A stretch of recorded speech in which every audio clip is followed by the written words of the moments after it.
going to talk you through a piece of my artwork, tell you a little bit about how it came about and what inspired me to make this piece and where I got some ideas from. Sometimes I will look at something and an idea will spring to mind immediately, but then other times I will have to think about it for sometimes weeks or months.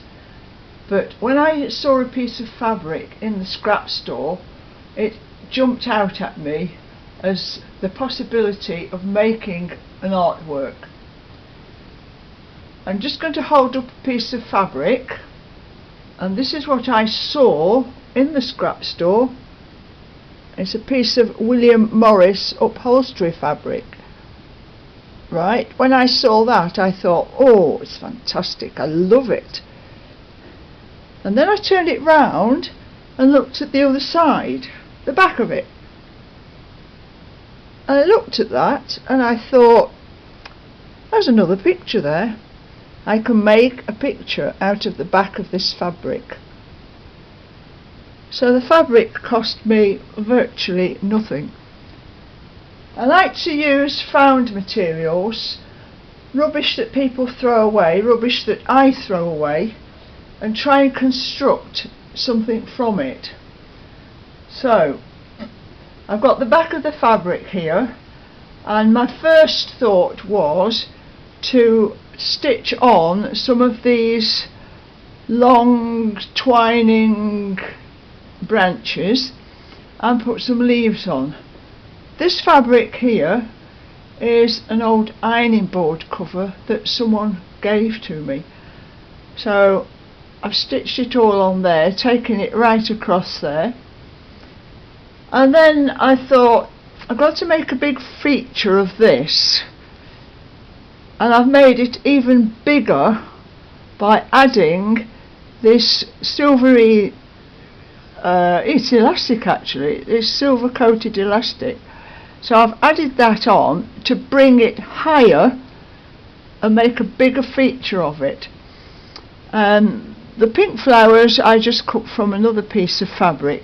If I cut flowers out, what I do is seal the edges with either nail varnish or just ordinary varnish so that they don't fray, and then I can stitch around very carefully, small stitches, and add them to it.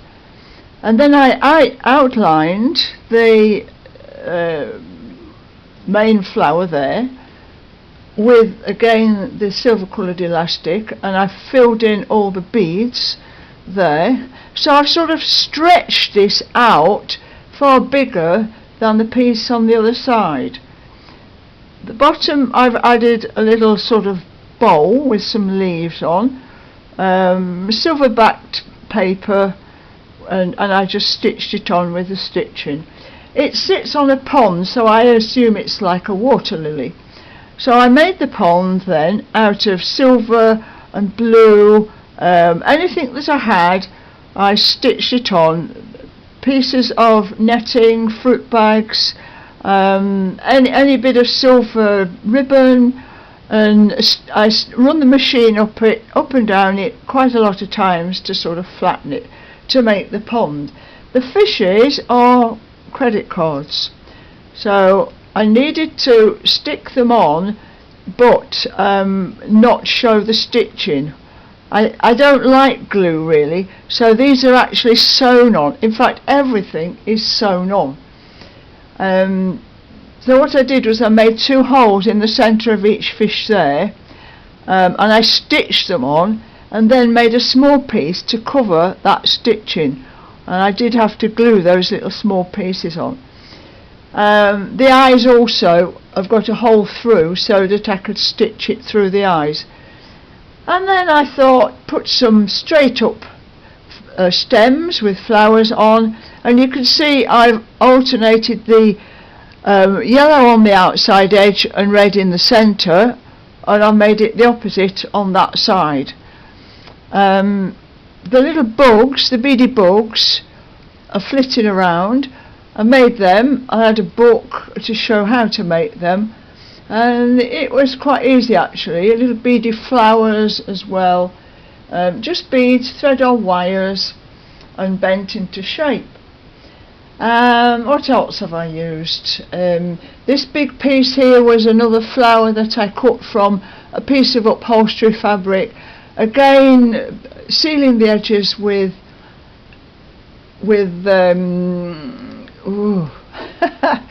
sealing the edges with nail varnish or varnish. I had a lot of these little, I looked in my bit box, and I found, there's a few butterflies here. These small butterflies were in a string, so I cut them apart and separated them and added them.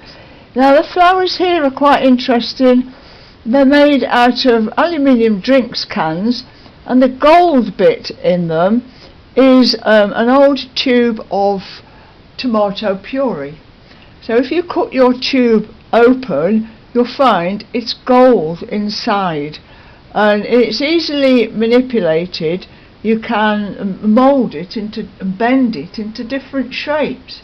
The flowers here are vinyl, the green ones are vinyl. I thought, well, they don't have to be coloured flowers, they could be green flowers.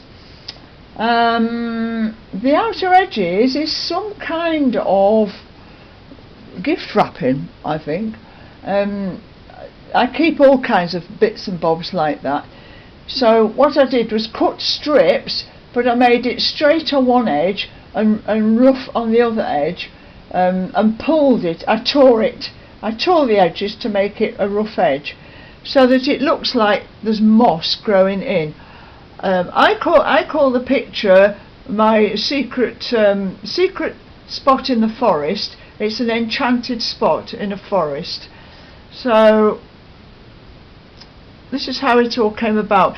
The frame actually is a shoe rack, a wooden shoe rack. It come in two pieces. Had it for absolutely years, never used it as a shoe rack, and I thought this is going to be ideal, so I've lashed it along the top and the bottom with contrasting string, and I've used invisible thread to attach it down the sides. Right, beads, little felt bell flowers there. It's amazing what you can do with so little if you just use your imagination. So I'll just go up for a little bit of a close-up so that you can maybe see a bit better.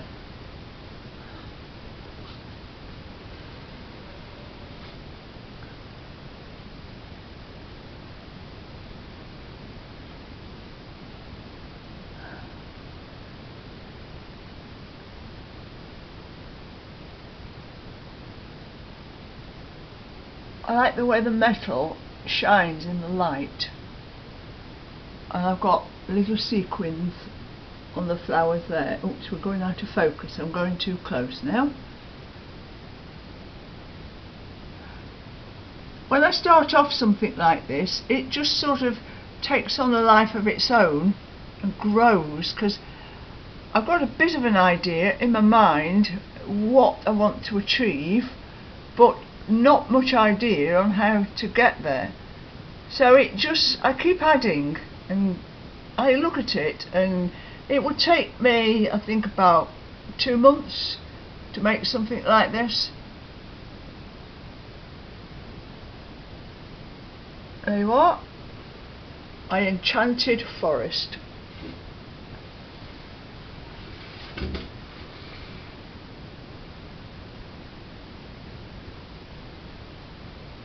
Have a look at these pictures on my blog, Mean Queen Life After Money.